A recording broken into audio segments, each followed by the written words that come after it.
Durant une journée sur une aire d'autoroute de l'Aube, le flair des chiens est remplacé par des rayons X. Pour fouiller les véhicules, la douane s'est équipée depuis 6 ans de 4 camions scanners mobiles comme celui-ci. On passe de l'artisanat, c'est-à-dire fouille à la main du camion, à une méthode moderne, fouille avec les nouvelles technologies puisqu'on radiographie le camion. Une fouille manuelle d'un camion, ça prend 3-4 heures, là c'est 8 minutes. Ce camion scanner mobile peut effectuer une radioscopie d'une douzaine de véhicules par heure.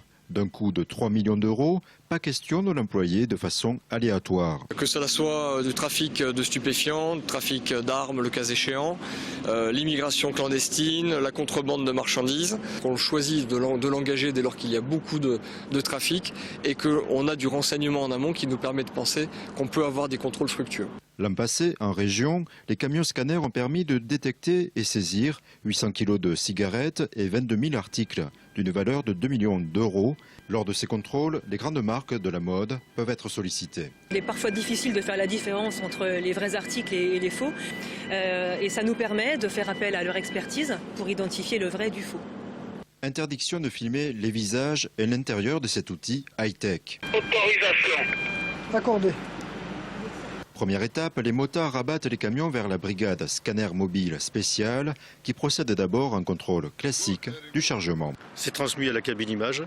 Le plus important, c'est la nature de la marchandise. Il faut déterminer si ce qui est indiqué donc à l'entrée du dispositif correspond à l'image qu'il va recevoir.